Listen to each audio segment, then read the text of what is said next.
I train hard. I just have to extend that mic. No, you never let. 2023 was a tremendous year for you. 3 victories, including having knocked out Armando Yacinis last September. What are you hoping that 2024 brings for Elijah Garcia? How you doing, man? What are the things in your mind, without giving out too much of a game plan, what are the things in your mind that David Benavidez does well that you're going to have to really look out for? He throws a lot of combinations, very fast hand speed, good ability to absorb punches.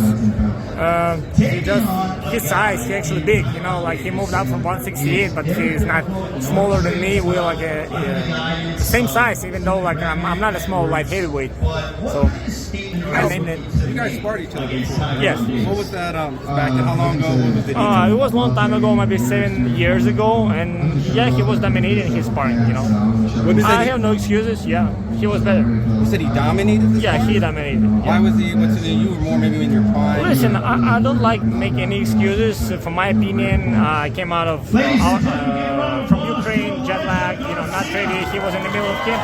But all of this is just the words and excuses. Now I believe I'm in a better shape than I used to be, so we will see what's going to happen. Are you confident? 175 is probably going to be, you have the press or the edge over him, and she's going to be in a weight class. As I saying, he's a huge 168 pounder, and now he doesn't look small being 175 pounder because he's not smaller than me. We're like same size. So I just don't really understand how he was able to make 168, but for now I don't see him small in 175 at all. I know sparring is sparring, but are you confident that you said you got dominated in sparring? Are you confident that you worked on certain things to not get dominated in the actual fight? Listen, I think that the key factor is condition, because I was completely out of condition when we were sparring. Now I believe I'm better, and again, we will see what's going to happen. Can you talk to us about sparring on Canelo? I know you sparred him for a couple of times. Talk to us about Canelo. How was it? Yeah, how was it? It was tough. He is a very smart, very good defense. I think he is one of the pound-to-pound best fighters for a reason. He's really hard, so it was a great experience. Who hit harder between the two, Canelo and David? Better Beef who? I said, who hit harder between the two, Canelo I or would say David? Better Beef hits harder because he's not even natural light heavyweight. I would say he's a cruiserweight who just managed to go down to light heavyweight. But Canelo is faster. Canelo has a lot of other stuff which he surpasses Better Beef, like defense, speed, skills.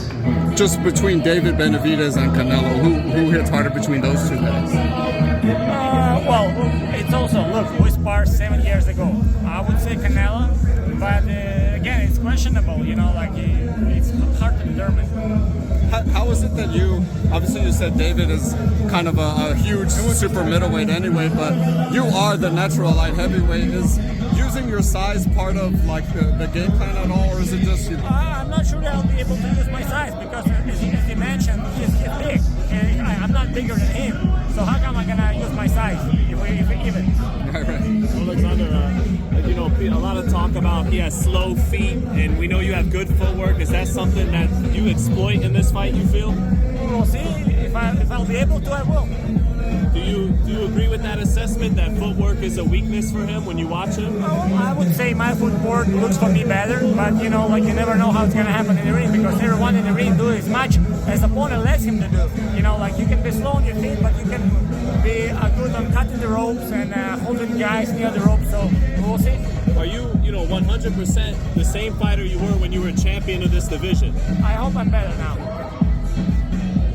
Thank you. All right, now check this out, guys. If you're looking to repair eczema scars, burns and bruises, dark spots and blemishes, the fever blisters, diabetic ulcers, this right here is the perfect product for you guys. It's called Oleksandr Face and Body Oil. Athletes and top-ranking boxers, they're also using it after training to reduce swelling, inflammation, and to ease the pain. So get yours today. Go to Oleksandr.com, like them on Facebook, and follow them on Instagram.